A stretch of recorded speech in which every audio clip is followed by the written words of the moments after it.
3 people in the world have one of these, and only one of them is Irish. You know how strong I made you?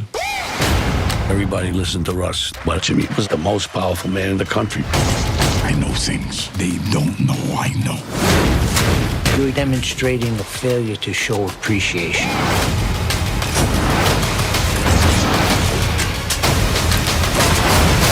They wouldn't dare. Don't say they wouldn't dare. The Irishman, rated R. And we're back, like we never left. Welcome to the Confessions of a Not-So-Dangerous Mind podcast. I'd like to thank you all for spending some of your early Friday evening here with me in New York. Once again, we're going to skip past all that promotional jazz and get right to the guts of the episode. Today marks 5 years since the dual release, meaning in theaters, select theaters, and on Netflix, of Martin Scorsese's The Irishman, a movie that had been talked about. The original title was I Heard You Paint Houses. I think that was the name of the book that Scorsese and others adapted as far as a screenplay. The film had been discussed for quite some time before Martin decided to make it.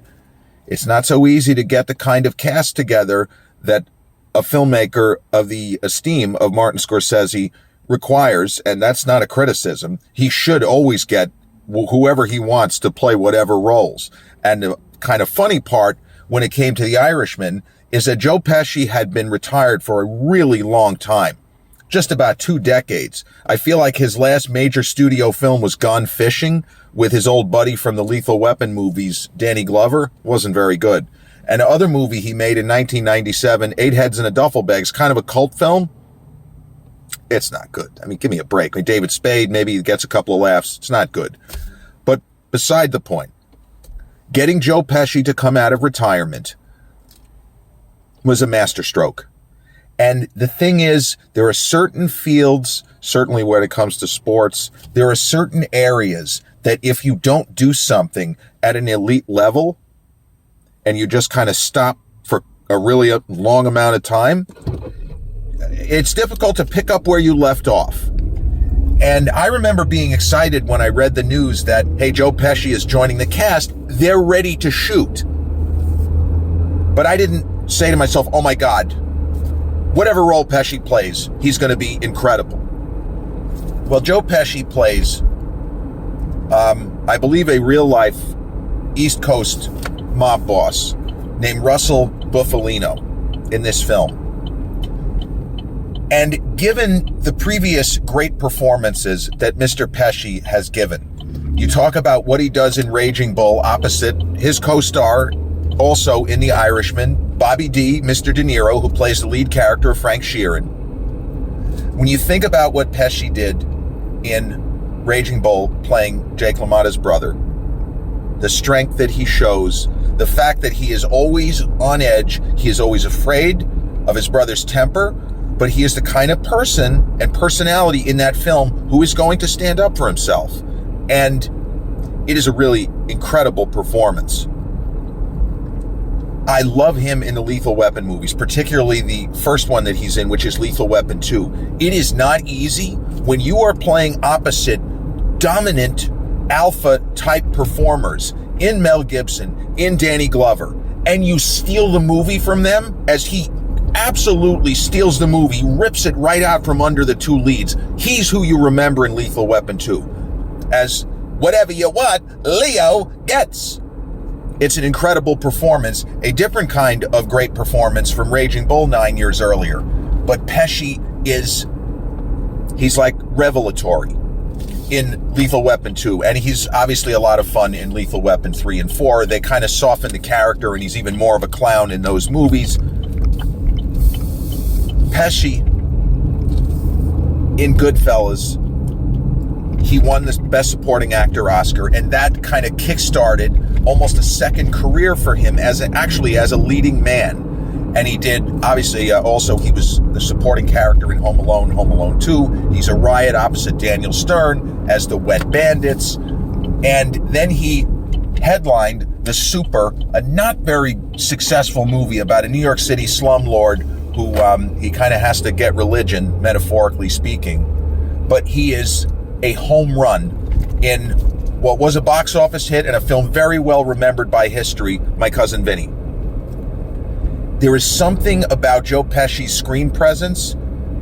He just nails it. The guy never phones it in and never phoned it in. But he came back all those years later, some 20 years after his last major studio release, and he is the best thing about The Irishman. Now, I got to be honest, I was disappointed in this film. The pre-release chatter, and if you go on Rotten Tomatoes right now, with 400 and something reviews collected from, critics around the world, it sits at 95%. Now, I like it.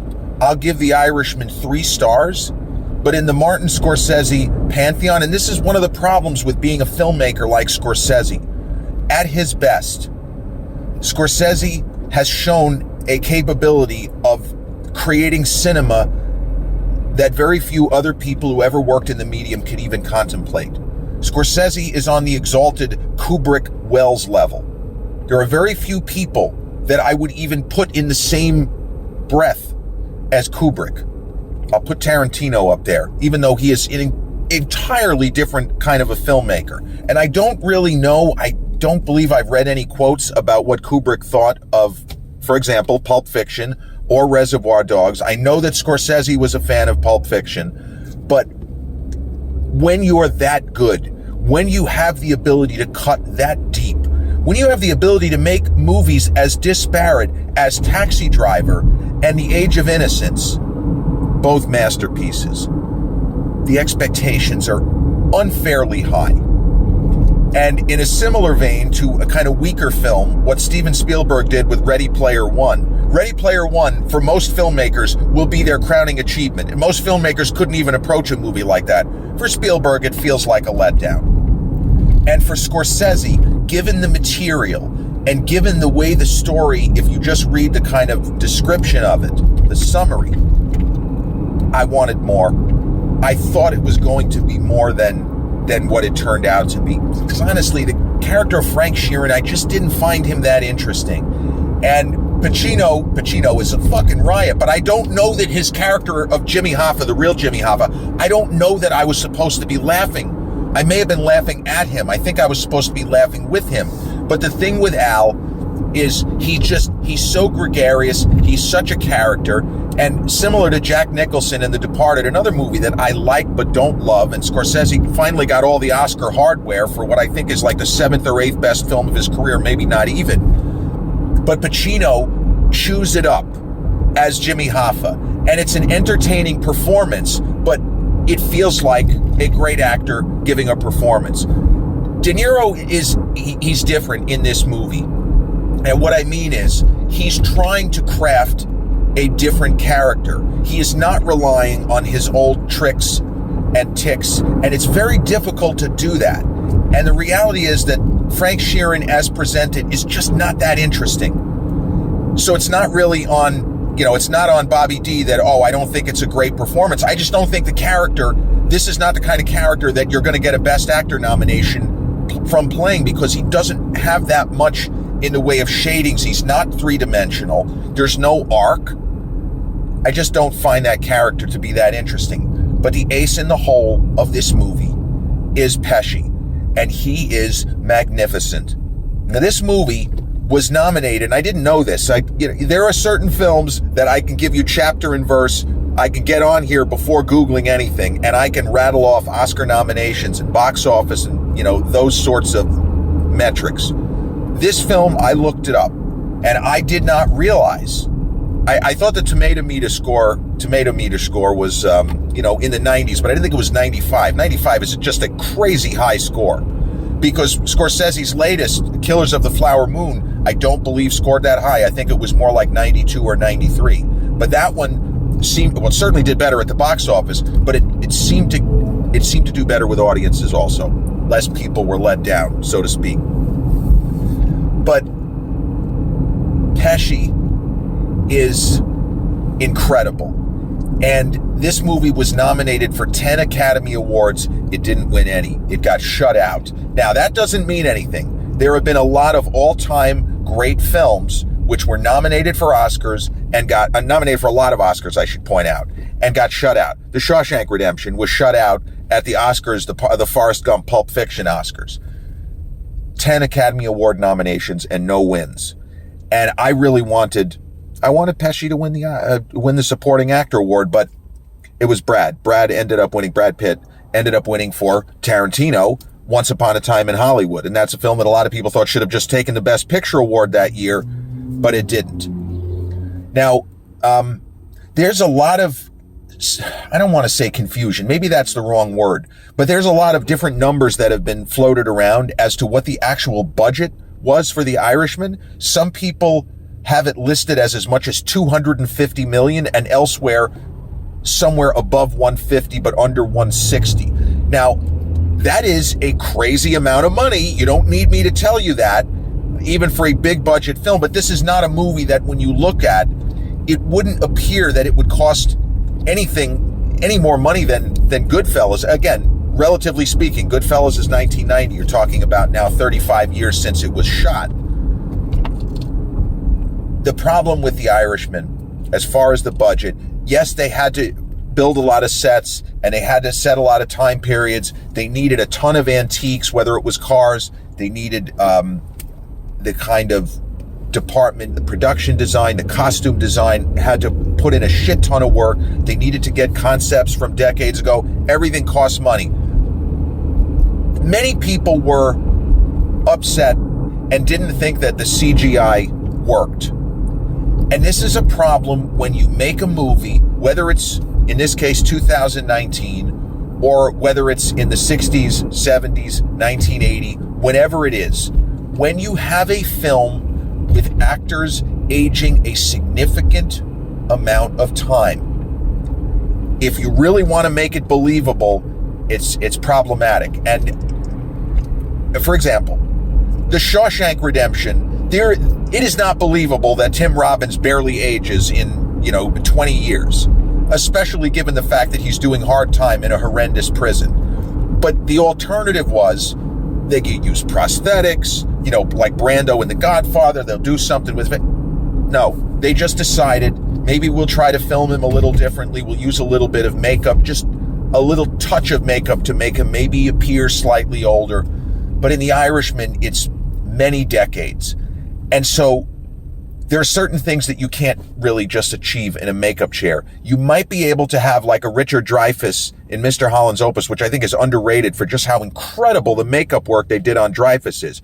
You can take a guy of 50 with a certain shape of a face, as Dreyfuss has a certain shape of face, and you can use regular makeup and lighting, and believably the guy can look like he's 30. But when you have actors who are in their 70s, you can't make them appear as if they're in their 30s. It's not viable. It's not viable. It can't be done. And so what Scorsese decided on, and he didn't really want to do it, but what was decided is that they would use CGI to de-age Robert De Niro's Frank Sheeran when we see him as a younger man, kind of moving up the ranks, and Al Pacino's Jimmy Hoffa, and Joe Pesci's Russell Bufalino as well. But it was more the work on De Niro that so many people objected to, because his character is supposed to be, I think, in his early to mid 30s for, a significant stretch in the early portion of the film. And it still looks like De Niro. It still looks like he's in his 50s. So he doesn't look 70, but it doesn't work. Now, when I first saw the movie, it didn't bother me, and it still doesn't. But I understand why people were frustrated, because there were other AI generations on the internet that appeared to do better jobs. I mean, it's almost ridiculous, but I saw something that was put through a computer in 2019 of De Niro in The Irishman, and it looked better than what they ended up with in the movie. So it appears that they spent tens of millions of dollars on work that could have been done a lot cheaper. That ain't good. I don't care who you are. I don't care what studio. That's not good news. So the film was made for Netflix. Scorsese had complete creative control.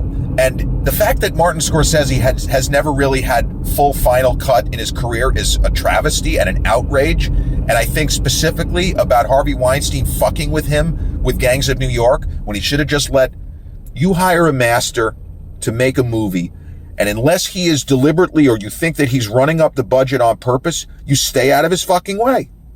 You stay out of his way. And Weinstein gave Scorsese a needlessly hard time on Gangs of New York. Marty worked his ass off. The whole cast did. That was a very difficult movie to shoot. A lot more difficult than The Irishman, for example. And, you know, Scorsese is so diplomatic. He doesn't like to drag people. He doesn't like being controversial, even though, you know, when he has talked about Marvel Comics movies, I guess some controversy found him. But he loves cinema. He really loves movies. And he doesn't like dragging people. So when he's spoken of his experiences with Weinstein, he's even now, he hedges. He doesn't say what I think he really wants to, which is, Harvey might be brilliant, but he was a fucking asshole. I think that's what he wanted to say, but he didn't say it.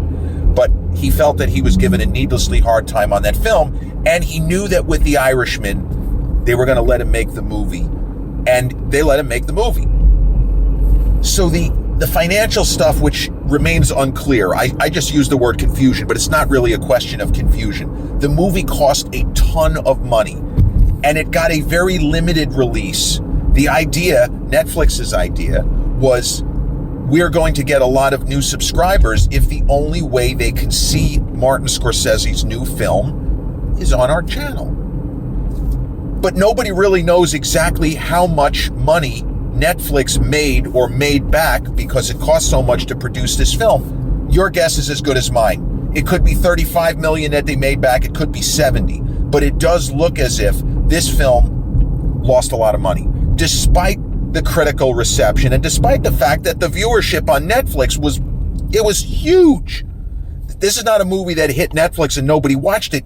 I watched it. I knew a ton of people who watched it. And if you go back from the contemporary perspective and you can Google this, you will see that the viewership, especially for a 3-hour movie, was enormous. The film did exactly what they were hoping. It appears that the issue was it was over budgeted. It's as simple as that.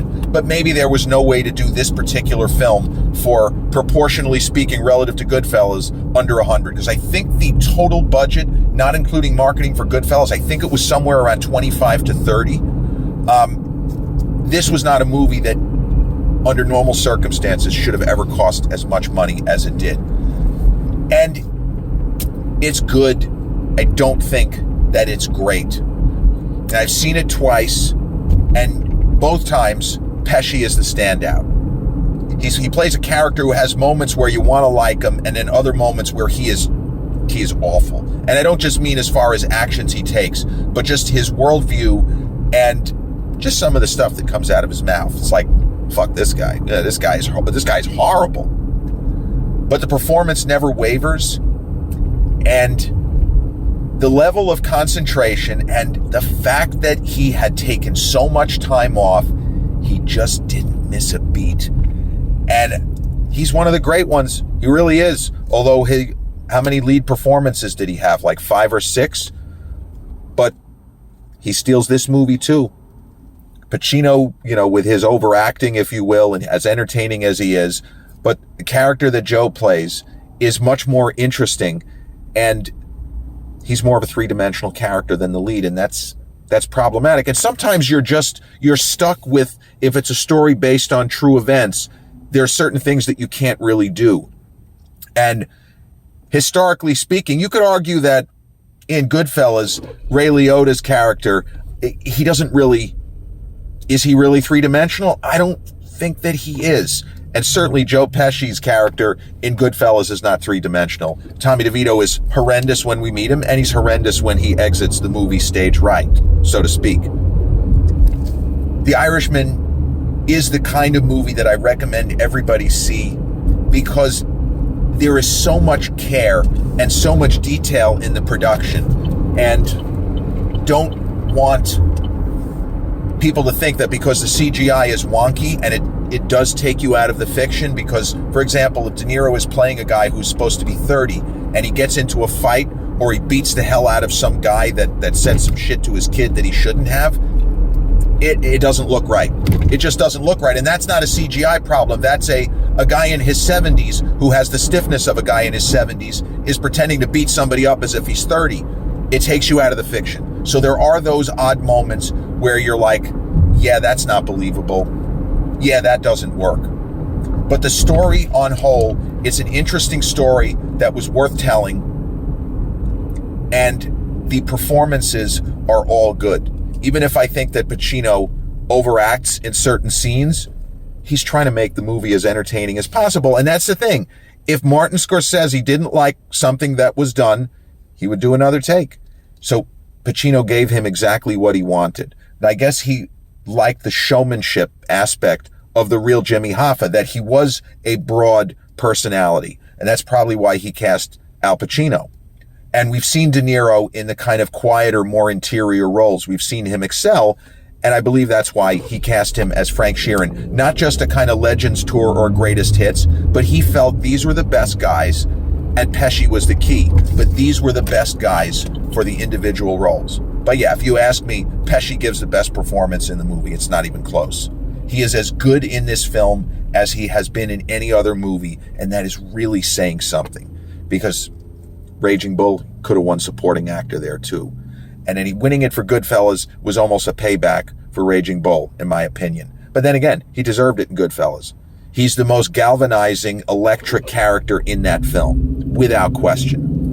And it's not just that the character is so interesting or so much of a wild card or a live wire. It's because the actor is just so damn talented. So The Irishman, a movie I like but don't love, released 5 years ago today on November 1st, 2019. And 5 years later, it's a movie that almost everybody really likes, but I will go on a limb and say very few people unabashedly love. I don't know anybody that would have this in there, even in their Scorsese top 5. I know people that rank The Departed way above it, for whatever that's worth. The Departed, November 1st, 2019, directed by the great Martin Scorsese and starring Bobby D himself, Robert De Niro, Joe Pesci, and Big Al Pacino. This has been episode number 347 of the Confessions of a Not So Dangerous Mind podcast. I'd like to thank you all for spending some of your Friday evening here with me in New York. If you check out this episode on the YouTube channel, haven't done so already, please click like, subscribe, comment, share, turn on those notifications. Or if you catch this episode on the audio platforms such as Podbean, Spotify, iTunes, or the others in which we're hosted, same general rule applies. Click like, subscribe, share, and turn on those notifications. I'll be back with a new episode real soon. Till then, peace.